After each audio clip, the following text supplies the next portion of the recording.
service. You may also call the office at 876-927-6757 or 876-927-6759 or email info@JamaicaSocietyForTheBlind.com.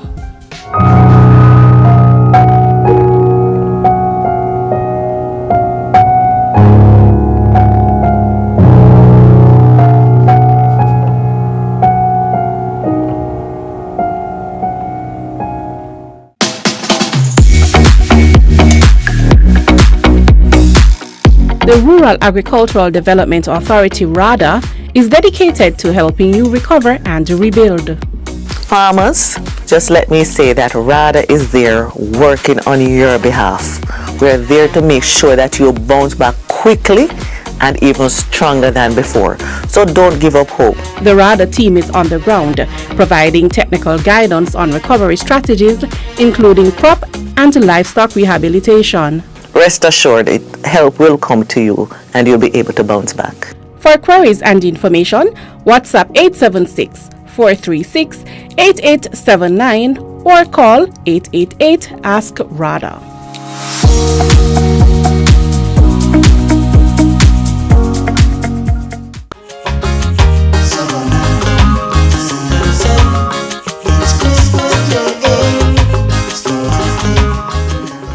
And that's it for today's edition of Jamaica Magazine. Do join us again tomorrow for another informative show. Remember to visit our website in the meantime at gis.gov.jm for more news you can use. On behalf of the entire team, I'm Adrian Atkinson. Stay safe.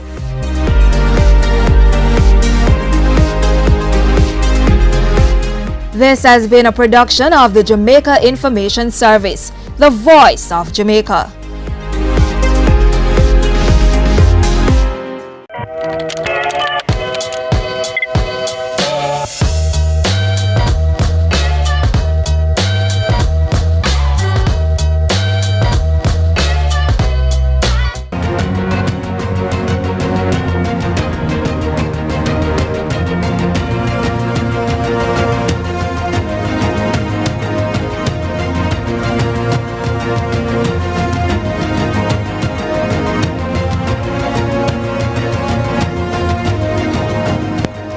Good evening and welcome to Lead Story. Tonight, as the world prepares to close the book on 2025, we're stepping back to ask different questions in our Global League segment. Not just what happened this year, but what it means for Jamaica. From climate shocks and global conflicts to how societies mark the end of a year and the beginning of another, we're examining the systems, the pressures, and the traditions that shape how we move into 2026. This is Lead Story.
We're inside Lead Story today, beginning with climate change. Because for Jamaica, climate change is not just a future threat, it's a current reality. 2025 has been one of the costliest climate years on record globally. And here at home, Hurricane Melissa exposed long-standing weaknesses from land use to flood management to how quickly we can rebuild without going deeper into debt. And so today we are now joined by Colonel Charles Jr., Minister of Labour and Social Security, to find out how the government has been supporting our citizens as we move through this crisis. Minister, thank you for being with us here. Yes, absolutely. Let's set the tone for that. Minister, when you look at the world experiencing stronger storms, more frequent disasters, what did Hurricane Melissa reveal about Jamaica's real level of preparedness? Well, Jamaica is geographically located in a space where we anticipate having to confront these issues. And so what it has revealed is that our steps and decisions taken to prepare the country have benefited us, particularly when we face what is unfortunately the more intense hurricanes, which is what the climate experts advise us that we will be seeing more frequent and more intense hurricanes. So the decisions that were made by the government in terms of the insurances, the contingencies, the planning from the Humanitarian Assistance Committee, which doesn't happen just when a hurricane is coming, but throughout the entire year, the coordination with the National Disaster Risk Council, all of that has come to fruition. And that is why Jamaica is able to respond faster in comparison to the rest of the world. That is why the World Bank, on their own evaluation, has suggested that Jamaica's response is world leading. And that is why we have been able to upgrade our innovation, the mechanisms, and everything that we have done in Melissa. When you compare to what we have done in Beryl, it shows that we have learned many lessons, and most importantly, we've been able to execute and implement from those things that we have learned to the benefit of our people. Minister, it's good that you've mentioned Hurricane Beryl of last year, Hurricane Melissa of this year, because climate shocks like these, floods, rains, yes, hurricanes, require then households who have now lost wages, who have lost perhaps jobs and homes, to need the support of the state. And when you've mentioned 2 hurricanes in 2 years back to back, this is repeated dependence on the state. Are we prepared to deal with this sort of repeated occurrence? Well, we're as prepared as we can be. The reality is that we're not doing it alone. We have partners that have come in to assist us. For instance, the World Food Program is assisting now in a big way, as they did with Beryl. They're focused on 16,000 households, providing funds to 50,000 persons in the form of $34,000 in 2 cycles. We have UNICEF, that is also another one of our partners that has stepped in, and they're providing support to 1,500 children with disabilities and 40,000 children on path. And we as a government, as we did in Beryl, we also provide immediate relief in terms of food packages, mattresses, a host of other forms of support, as well as we will be providing grants to aid in persons' recovery as it relates to the infrastructure of the home, as well as the transition from food packages to vouchers for you to be able to stimulate that economic activity in your community and provide for your family. So it's a number of things happening at the same time that allow us to provide support to communities, to families, and we also focus on the most vulnerable. So the persons with disabilities, our senior citizens, our pregnant mothers, persons who we know will need support more than others. And so we have targeted evaluation, targeted assessments, and we're consistently out there. You would have heard of the assessments being done now by my team, which is now surpassing 56,000 assessments, which when you compare to what we did last year in Beryl, we did up to 19,000 assessments in about 6 to 8 months. Now we are at 56,000 and we hit 40,000 in just 1 month. So you're clearly then learning from the experiences that you had in Beryl and then putting things in place so that the Melissa experience is a little better. But as you speak about clearly what are some real high points in how we've been able to manage after Hurricane Melissa, where do you see the government system and in particular your ministry having still struggle points, places where you would not have thought that sort of assistance would have been needed needed, or the back-to-back hurricanes adding an additional stressor point? Well, one of the things that is always a stress point is the fact that your staff are also impacted. So take, for instance, Westmoreland, St. Elizabeth. We had more than 200 staff members who have been impacted, about 10 of them who lost everything. And they are still up and running and serving and working. So that's one of the things that you really can't plan for as much as possible, as much as you'd want, rather. But it's a serious stress point. The other is just the widespread scale of the damage. So, you hear about a Category 5, but when you really look at the thousands of persons impacted by this Hurricane Melissa, it's massive. So it doesn't matter how much you prepare, it's going to be an uphill task. But give thanks. The reality is that as a country, we have been able to coordinate. JDF has stepped in, other ministries have stepped in. We have teams coming in, even my liaison officers from Canada and the US have come back to Jamaica to give their support. We have other stakeholders, and we all work together. That's why the Ministry of Labour and Social Security serves as the central lead for the humanitarian assistance coordination across when it comes down to these disasters. And we couldn't do it alone. The reality is that we have volunteers that have stepped in, churches, NGOs, and we give thanks to all of them. Hope for the Poor, Red Cross, ADRA, Salvation Army. I could name them and continue to name them. We have been able to really provide hundreds of thousands of packages and support, which is what has maintained those families so far. Now we're moving to the next phase, which is now moving from the immediate response to a more structured, strategic delivery of services. So you see, we're now moving towards shelter and putting up roofs. And you heard the Prime Minister speaking about that structure to really stimulate economic activity and get people back to work.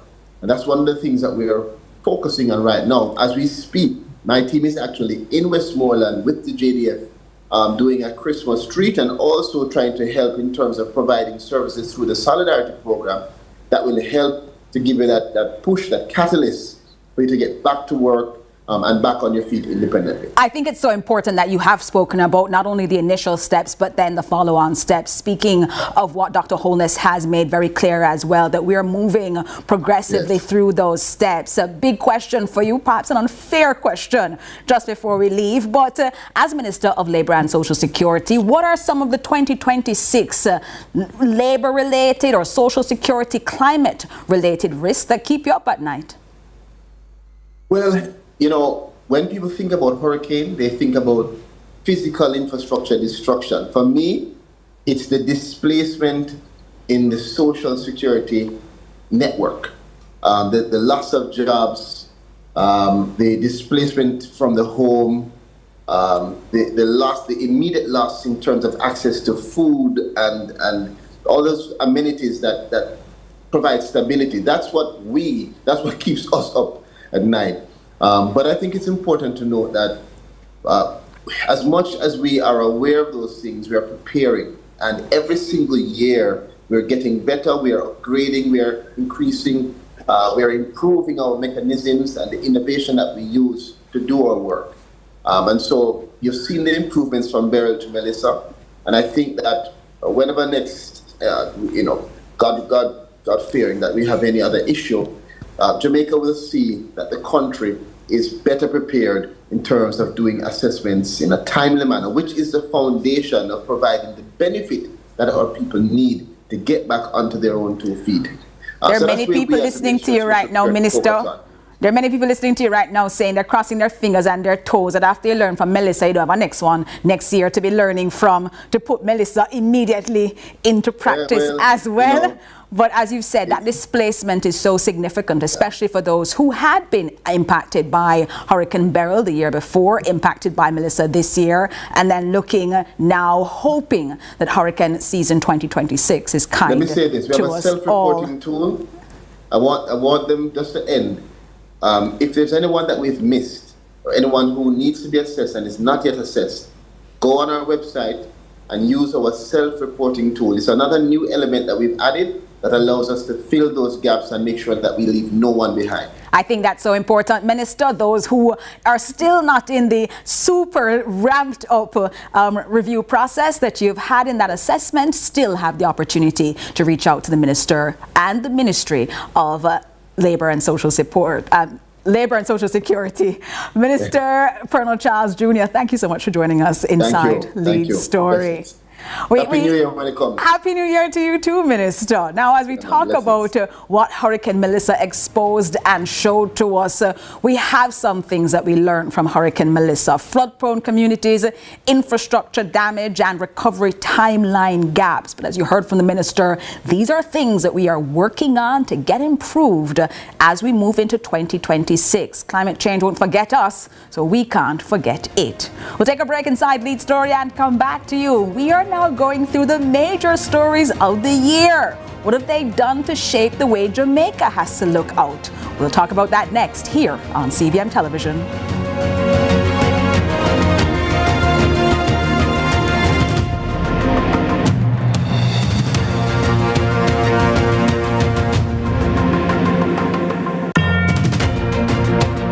Everybody want to see a country right now. One thing about Jamaicans, we might have differences, but we know when something is good for all of us. And when we work together against crime and violence, we are stronger than ever. And that's how we know the Citizen Security Plan can work. That one that name CSP. The Citizen Security Plan is an initiative of the Ministry of National Security in partnership with the European Union. It's an all-of-government effort to create safer streets and build stronger communities. Go to mns.gov.jm to learn how you can play your part.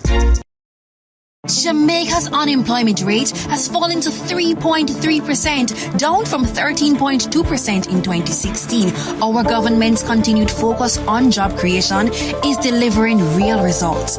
We are building Jamaica. The time by the Office of the Prime Minister is... Get tiles and get creative with your floors, walls, and all the spaces in between. Our knowledgeable sales consultants are happy to help create your beautiful finish with the latest designs in first quality porcelain, wood look, vinyl, mosaics, natural stones, and countertops. At Creative, you will get every tile you need for your residential or commercial projects. Creative Building Finishes, your one-stop shop for everything tiles. Visit our showroom at 5 Red Hills Road or call 876-929-5553. Get tiles, get creative.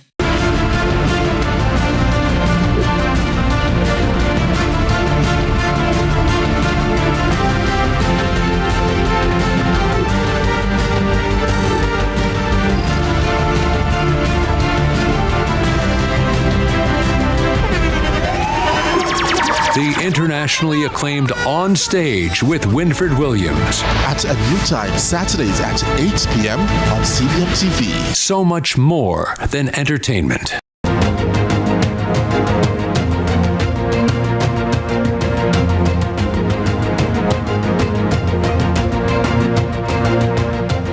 Inside Global Lead, we are focused on what happens with Jamaica and the impact of world events on us.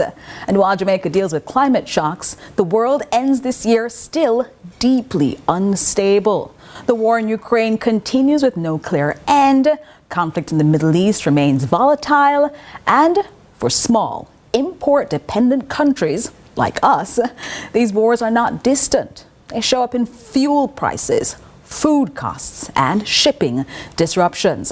So let's take you through some of the big stories of the year and some of the impacts they might have on not only how you're feeling now, but what is to come. Now, the first is from Russia, as Russia is reporting a major escalation in the Ukraine conflict, claiming that Ukrainian forces launched 91 drones, not 9, not 1, but 91 drones toward President Vladimir Putin's residence in Novgorod in Russia. Russian officials, including Foreign Minister Sergei Lavrov, confirmed the incident, describing it as part of ongoing Ukrainian military operations. Now, what might that mean?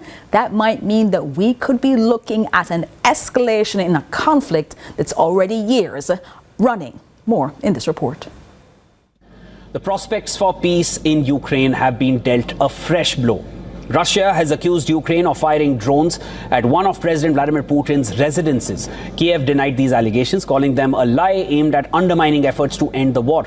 Russian Foreign Minister Sergei Lavrov claimed that Ukraine fired as many as 91 drones at Putin's official residence in the Novgorod region.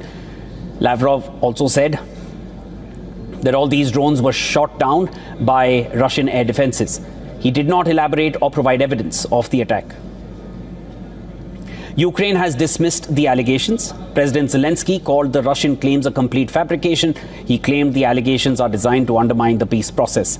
However, former Russian president and close Putin ally Dmitry Medvedev shifted the blame on Ukraine, claiming it was Zelensky who was seeking a war. The angry exchanges, including a statement by Russia that it was reviewing its stance in negotiations in response to the attack, have put a fresh question mark on prospects for a peace deal. And this comes just a day after US President Trump claimed that the deal was closer than ever after meeting with Zelensky. Trump said he was informed about the alleged attack by the Russian president himself during a phone call. Yeah, I don't like it. It's not good. I heard about it this morning. You know who told me about it? President Putin told me about it. Early in the morning, he said he was attacked. That's no good. That's no good. That's no good. That's no good. Words from U.S. President Donald Trump as we're watching what might be an escalation in the war between Ukraine and Russia, a war that's already years in the making and has had an impact on global prices. But we're also seeing, as proxy wars play out all across the world, including Russia and China, that this escalation at this time might just be a big one, especially given other stories that we're watching and will bring to you later on in the show. Now, shipping lanes and the Red Sea, one of the world's most critical shipping routes, is now emerging as one of its most dangerous as the Israel-Hamas war fuels wider regional instability. At the center of concern is the Bab el-Mandeb Strait, often called the Gate of Tears, a narrow but vital passage linking the Red Sea to the Suez Canal and a key artery for global trade. The Wall Street Journal reports that the global cargo industry is now scrambling to adapt, with shipping companies increasing security measures, rerouting vessels, and working with naval forces to guard against further attacks. What does that mean? Well, we could be looking at tensions and ripple effects across global trade. Let's take a look. This strait is called the Bab el-Mandeb, meaning the Gate of Tears. Vessels have to go through the passage to get to the Suez Canal, which handles about 12% of world trade and is a major maritime choke point. But this is also one of the most dangerous shipping areas on the globe. In the months following the Hamas-Israel war, a commercial ship was hijacked here, another was targeted by a drone here, and these circles represent other attacks by militants on boats in the strategic zone. Avoiding it means adding thousands of nautical miles by traveling around the Cape at the bottom of Africa, an expensive and time-consuming venture. Instead, some vessels are looking to bolster security to avoid disruption in the Red Sea and mitigate against delays that could see consumer prices rise. Here's how. Recent attacks on commercial vessels in the key waterway have been launched by the Houthis, an Iran-backed militant group in Yemen. The Houthis are using positions next to the Bab el-Mandeb to target merchant vessels, in what it says is a response to the Hamas-Israel war. They have attacked boats with missiles, with drones, and in one case actually seized a boat in a very dramatic heist. This body cam footage shows the moment armed militants land a helicopter on the deck of a cargo ship before storming into the bridge. The vessel was traveling on the Red Sea, a vital passage for shipping goods through the Suez Canal from Asia into Europe to the rest of the world. We are the rest of the world. That's why something so far away can have such a dramatic impact on what's going on here in Jamaica and the rest of the Caribbean. And that's why we've had to highlight it for you as one of the big developments coming out of 2025 and taking us into 2026.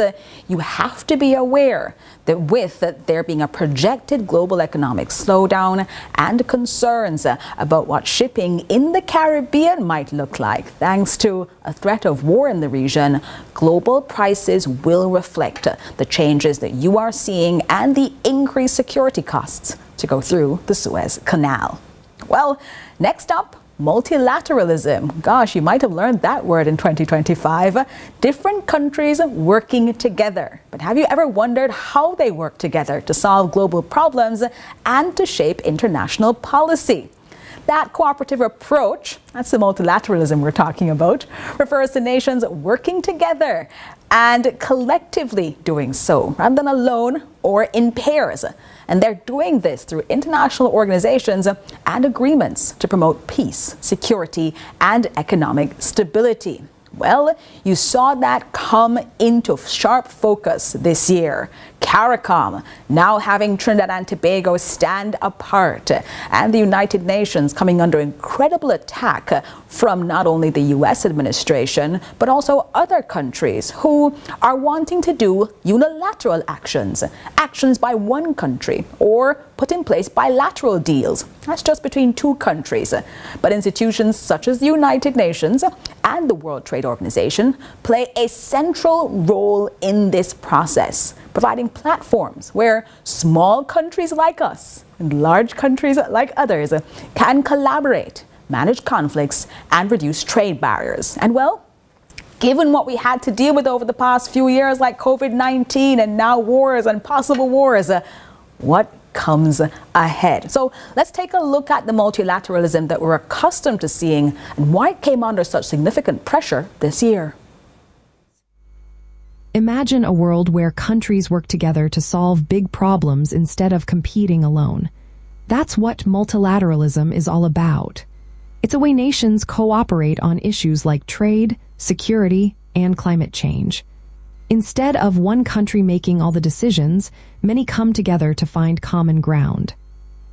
This approach is different from when a single country acts on its own or when only two countries work out a deal. Multilateralism creates a platform where many nations, big and small, can influence global rules. It helps manage conflicts and keeps peace by following shared agreements and norms. Think of it like a team effort. Countries recognize that their interests are linked. If one country acts alone, others might be affected negatively. So they agree to work together, expecting mutual benefits over time. This cooperation often happens through international organizations or treaties that set rules and resolve disputes. Since the end of World War II, multilateralism has become more important. The United States helped set up key organizations like the United Nations, the World Trade Organization, and the North Atlantic Treaty Organization. These groups help countries work together on peace, trade, and security. You can help set it up, but you can have a different administration with an entirely different view of the world, and you could be party to reforming the organization or pulling it apart altogether. And so we've seen the revised Treaty of Chaguaramas for CARICOM and other international agreements now come under heavy pressure over the past year. Finally, your oil prices. We've had discussions about the prices of everything and how oil impacts them. But the volatility of global energy markets affects the price of everyday goods, from fuel at the pump to food on supermarket shelves. And well, we're taking a closer look at the powerful link between energy and economic stability. Because as we have JPS conversations here at home, we can't move away from them being a global concern. Have you ever noticed how the price of gas at the pump can change so quickly, or how your electricity bill might fluctuate unexpectedly? These shifts are often symptoms of a much larger and more intricate system at play. Understanding this system is key to grasping how fundamental economic forces shape our daily lives. Energy markets profoundly affect pricing stability because energy is an indispensable input for nearly all economic activity. When energy prices are volatile, They create ripple effects across industries, impacting everything from manufacturing costs to transportation expenses, ultimately influencing the prices consumers pay for goods and services. The core mechanism behind this impact is the delicate balance of supply and demand, intricately linked with various external factors. Energy commodities, such as crude oil, natural gas, and coal, are traded globally.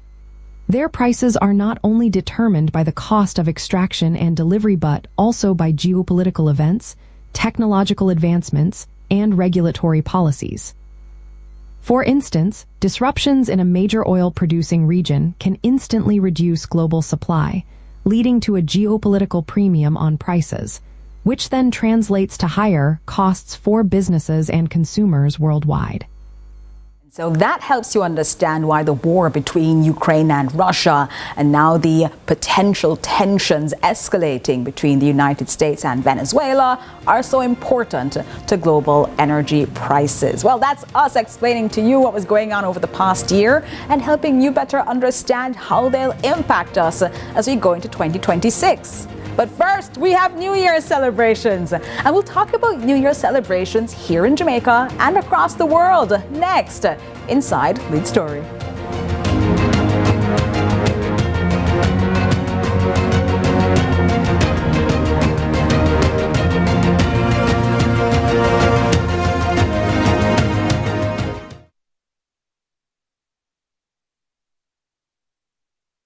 Jamaica's unemployment rate has fallen to 3.3%, down from 13.2% in 2016. Our government's continued focus on job creation is delivering real results.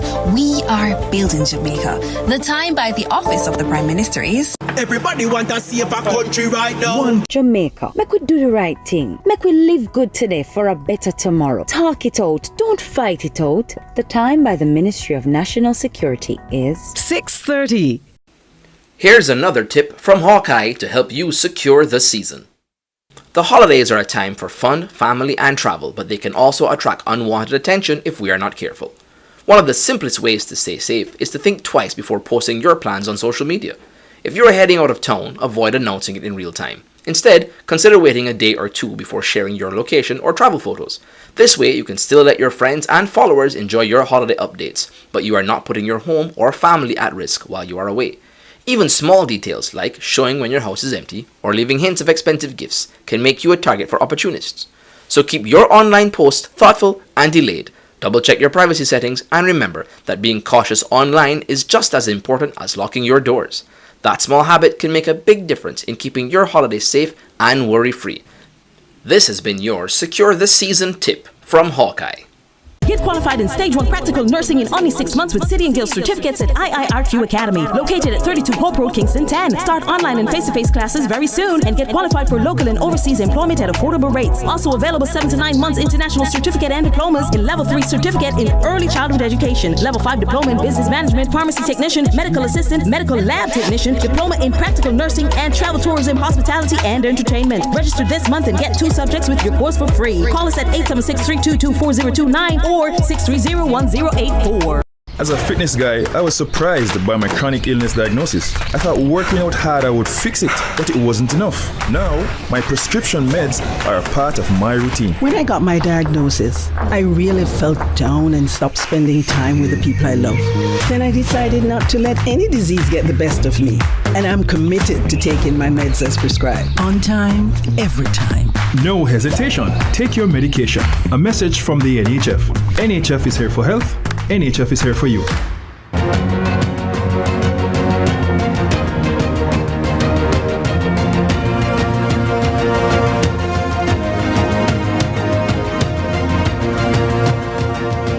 You could have a heavy day and it's global lead. So we've talked about some heavy issues, but as we talk about war and climate and uncertainty, there's something else happening across the world right now.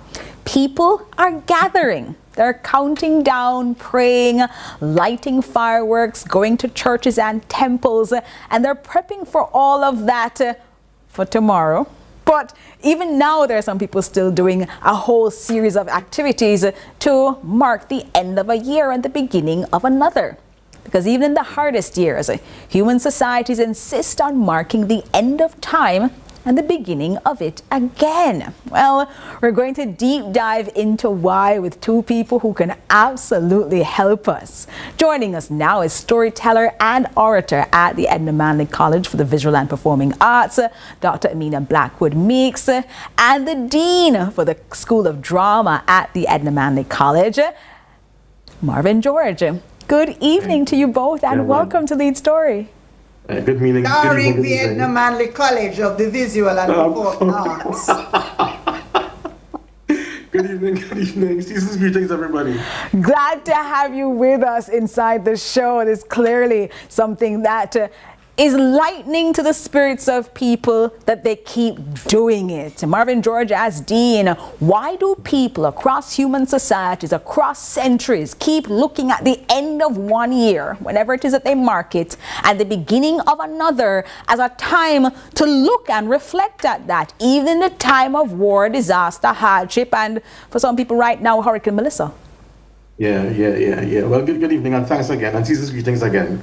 I think before we even get to talking about Christmas, I suppose, I think the thing to tap into is that in very many ways traditional societies mark time, and it's not simply the end of the world or the end of time. It's just the idea of marking time.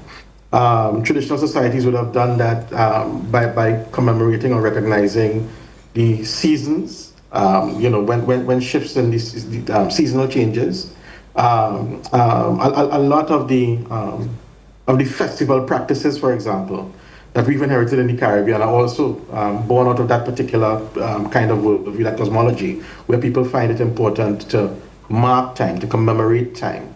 And it is perhaps also because that traditional societies, and when I say traditional societies, I mean at once traditional societies, civilizations here in the Caribbean or First Nations people, as well as older Eastern societies, Africa, Asia, and so on, where those original worldviews were worldviews that try to make sense of their existence by having a deep understanding and contact with nature, with environment. So seasonal change had to be marked by some kind of ceremony, some kind of ceremony, and that's been a practice, I suppose, from the beginning of civilization, since humankind has been able to map and mark their existence as humankind. I think that's important for persons to appreciate, the marking of time being a human characteristic. No matter where you are, seasonal changes, end of time, beginning of something else, helps you transition. So Dr. Blackwood Meeks, let's talk specifically about New Year, because this is the time that we're looking at now. Is it more about celebration at this time of the year, or more about closure, control, and the psychological reset that people often seem to pull from it as a time to do better, be better, improve as human beings? That's a big plate, and I love to eat. And that's a big plate because in our case, in the case of displaced African peoples, in the case of the Caribbean diaspora, Jamaica, Trinidad, North America, and the rest of us, we don't just mark time, and that's very important. We put a mark on time. It's important for me to note that the thing that we're calling New Year's Eve is known by different names in the Africans who are scattered. So in North America, it's called Watch Night. In Barbados, it's called All Year's Eve. And that's important because the Watch Night emerged out of our history, where in 1862, the enslaved Africans in North America were not at all sure that the Emancipation Proclamation was going to be passed. And was not in fact come into effect until September the following year. So that our observation of this mark of time and this transition is very much tied up to our demand for freedom, our demand for economic self-sufficiency. So in 1831, for example, we had Sam Sharp, and what that meant. And I hope that Mr. George will say a little bit more about the African traditions that were suppressed round about this time, because in 1920 in Jamaica it manifested as Alexander Bedward, who was made a fool of, because he was the original R. Kelly who said, "I believe I can fly," taking it directly from the Bible. But because it was a black man who determined that he was going to say this, he had to be labeled as mad and of a different world, and maybe he was of a different world. So for me, when we celebrate this marking of time, we should not disconnect it from our understanding of freedom, our understanding of economic self-sufficiency, and our understanding of what it is that connects us after we were forced across the Atlantic before we get into the eating of the food. The eating of the food is so important for many people, Dr. Blackwood Meeks. That is part of the tradition that they are celebrating, as well as a look at what society looks like now and an appreciation of what we have. And you spoke about watch night services here. Jamaicans would have been quite aware of them. You spoke about old years, having lived in Barbados. That is what they called it. In Trinidad and Tobago, you have different ways that the Caribbean has looked at it, and we can play some videos showing you what various traditions around the world look like. But this is a situation, Marvin George, where Jamaicans and those around the world who are looking at traditions are also learning that maybe the tradition persists even when good things are not. We have fireworks, we have that eating, but people still might not feel that they're looking forward to anything exciting, but they'll still mark the tradition. Why? Ritual, right? Ritual and ceremony. So what is that? Let me tell you what I think I mean by that. I think what I mean when I say ritual and ceremony is that on the one hand, the fact of the fact of making ceremony at points of change in time is actually part how you prepare. That is to say, Dr. Blackwood Meeks said the old years thing, like an old years ritual. I'll give an example of what I think I want to say by describing an old year's ritual. In Trinidad and Tobago, there are people who still, as part of an old year's ritual, and I suspect people do it here too in Jamaica, probably all across the Caribbean, where black eyed peas is important. Cooking black eyed peas.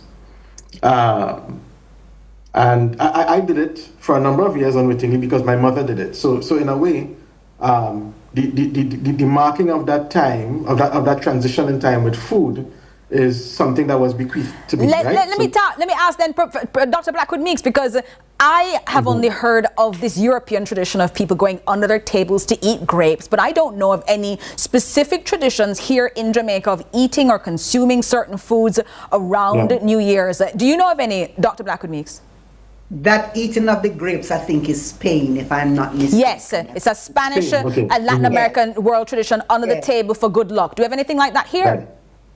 I don't know if we eat under the table. I do know. In fact, there are concerns that have been raised about potentially doing so. But is there anything like black eyed peas that we have here? I do know that the traditional African-inspired religions in Jamaica set a table. Okay. Set a table. Women practitioners set a table. Right. Women Queen, Imogene Kennedy, at her home in Waterloo, would set a table. And there were things specific to that table.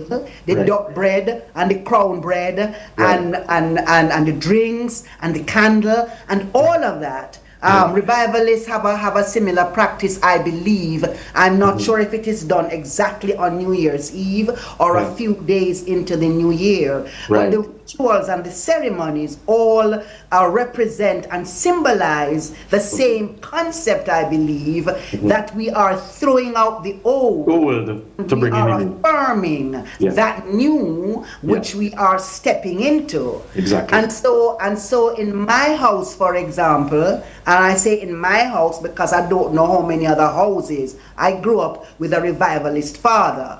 But my father believed that whatever the new year catch you doing, would be what would haunt you for the rest of the year, follow you for the rest of the year. I think those are the sorts of practices and cultural discussions that certainly need to happen more and more, because I grew up hearing you couldn't wash on New Year's Day, you're not to be sweeping or cleaning your house, those sorts of things. And these are the kind of rituals that ground us, guide us, and allow us not only to mark time, but also to help us move into the year to come. Dr. Blackwood Meeks, Marvin,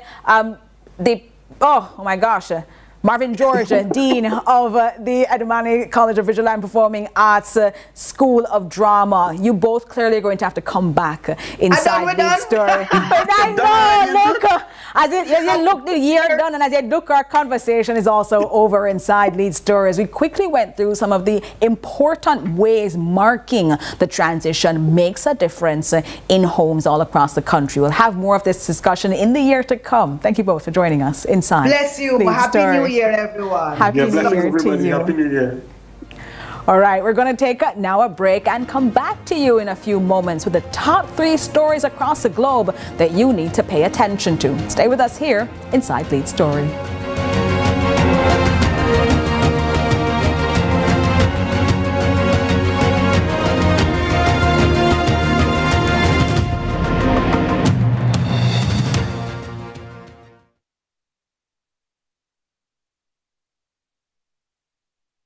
Visit VC's Electrical Sales today at 21 Mannings Hill Road, Kingston 8. Come see why VC's Electrical Sales is your go-to for quality electrical supplies at great prices. Check our website to see a sample of our products or call us for the full inventory at 876-622-9800. VC's Electrical Sales, also known as VC's Electrical Depot.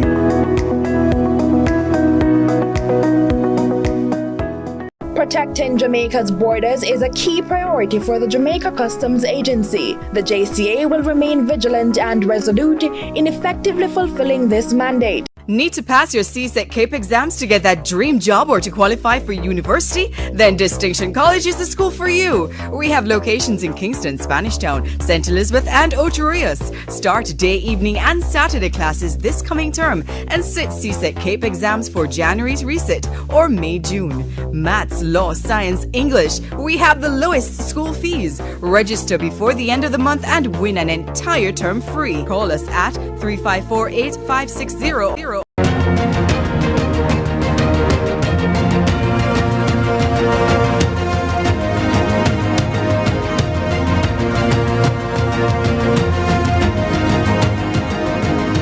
It's not a global lead without us keeping you globally aware and informed.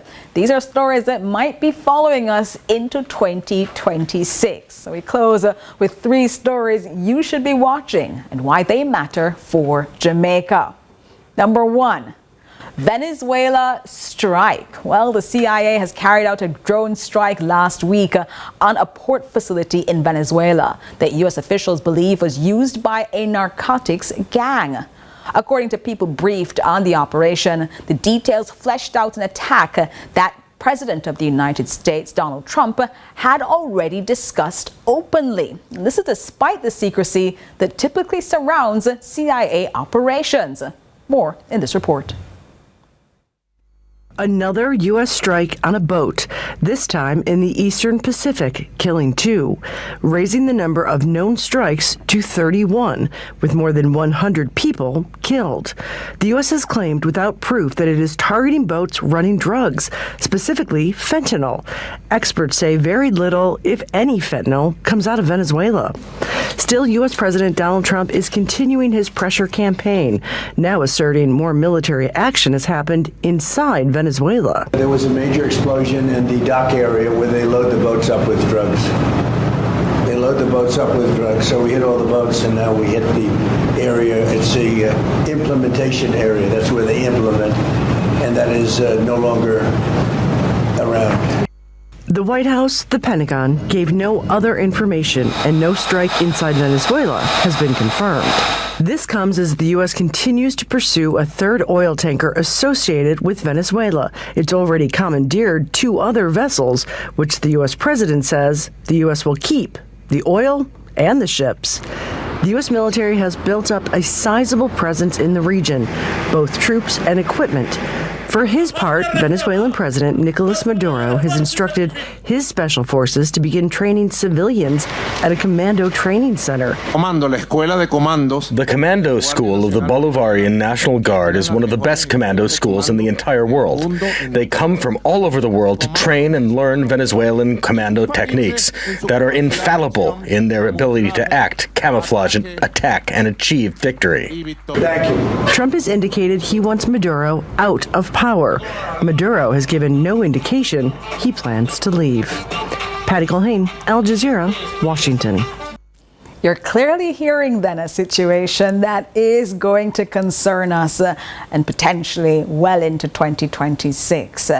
Also want to update that tanker that they talked about, the third of 3 vessels that they had been pursuing. Well, today the New York Times is reporting that crew members of the oil tanker being pursued by the U.S. Coast Guard are now claiming Russian status. And that harkens back to the stories where President Donald Trump said that he heard from Vladimir Putin himself about the attacks by Ukraine. Well, he's friends enough with Putin, and so there are concerns about what this new status claim by this tanker might mean. This is more than a week after Americans tried to intercept the ship. The tanker was headed to Venezuela to collect oil, putting it in the crosshairs of President Trump's pressure campaign on the government of President Nicolas Maduro. There are fears that both the bombing in Venezuela, the first time an attack has happened inside the country and not on the seas around it, as well as now the taking of this oil tanker, potentially Russian, but with Venezuelan oil, sets the stage for further escalation in the Caribbean. Now, moving on to China and Taiwan. China's People's Liberation Army staged a second day of large-scale military drills around Taiwan today, Tuesday, unleashing a live fire show of force as part of what they have called Justice Mission 2025, demonstrate their ability to deter any external armed support for the self-ruled island that has long insisted it is part of its sovereign territory. Let's hear more in this report. China has moved Army, Naval, and Air Force units into positions around Taiwan for what it says are military exercises. In response, Taiwan has mobilized its own forces and says it will defend democracy. China's drills begin 11 days after the U.S. announced a package of more than $11 billion in arms sales to Taiwan, one of its largest ever weapons packages for the island. The sale drew anger from Beijing, which said it would take forceful measures. Regarding the Chinese military exercises, the Ministry of Transportation wants to express its position. We strongly protest and condemn their arrogant and unreasonable actions, which will inevitably affect the safety of our air and sea transportation. And there's been reaction from residents out of Taipei as well. I think China's goal is, as they said, keep the island, not the people. They just want to save face by claiming Taiwan as part of their own country. But Taiwanese people don't see it that way. We are who we are, and they are who they are. The two sides of the strait are completely unsubordinate to each other. We are our own country. I think these drills are just meant to scare us, to intimidate us. Similar drills have happened before. As ordinary citizens, I think all we can do is to take care of ourselves, do our jobs well, and live our lives well.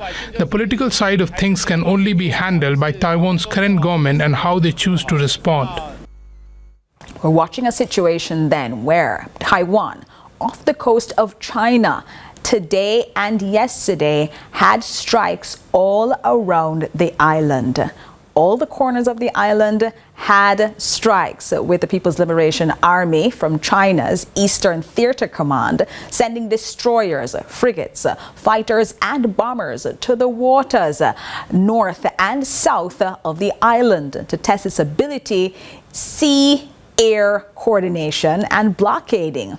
Its ground forces carried out long-range live fire drills in the waters to the island's north and also organized live fire training alongside simulated long-range joint strikes with air, navy, missile units in the waters of Taiwan's south, achieving what command spokesperson Li Shi called desired effects. Now, all of that is taking place as China has made it very clear they are not a fan of the U.S. decision to give millions of dollars to Taiwan. But how do we get to this place where China is distinct from Taiwan and Taiwan is now being claimed by China? More in this report. China is holding a second day of military drills around Taiwan as tensions between Taipei and Beijing escalate. China launched missiles into the Taiwan Strait near Pingtan Island, the closest Chinese island to Taiwan. That comes alongside Chinese naval drills at sea. We apologize for that incorrect insert as we were going through the timeline of Taiwan and China relations, where Taiwan is now considered distinct from China, at least in the minds of those countries around the world that recognize Taiwan as an independent country. Jamaica is not one of those. We recognize China. But it also helps us go through the situation at the United Nations, where China is the only representative that is allowed inside the UN. Taiwan, not a world, or rather a United Nations member and part of that world body. Now we are constantly looking at escalation stories where the United States and Russia, the United States and China are featured. But we're now moving to perhaps lighter but more depressing tales, because story number 3 is what's going on in Denmark. Because after 400 years, Denmark's National Postal Service is preparing to deliver its last letters.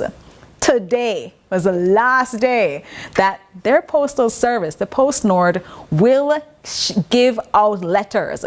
It's shutting down its letter collection and delivery entirely, a first for any country in Europe. And it's marking the end of an era and the beginning of a profoundly digital future. More in this report. For Jette Hjalte, sending Christmas cards is more than a tradition. It's a small act of resistance. The number of letters sent in Denmark has collapsed by more than 90% in the last 25 years. I think it's such a pity. But of course, I understand PostNord because we live in a digital world, and that's how it goes with everything. So it's not so personal anymore as it used to be because it's digital. Normally there were about 25, 30 cards every year, but last year there was only 2 cards. All of the red post boxes in her region have been removed. She now has a long walk to a local supermarket to deposit her mail. Sending a standard letter costs nearly $8, and for many Danes, that sealed their fate. For PostNord too, letters have simply become too expensive to handle. It's redirecting resources to the booming parcel industry. Historians are not surprised Denmark is the first country in Europe to do away with its national postal system and expects other countries will follow. Denmark is one of the most digitalized countries in the world. We are very familiar with getting all kinds of communication from the state or from the businesses or even the banks through our digital mailboxes. So if we look at the history, we can see that 25 years ago, we were like sending 1.4 billion letters each year.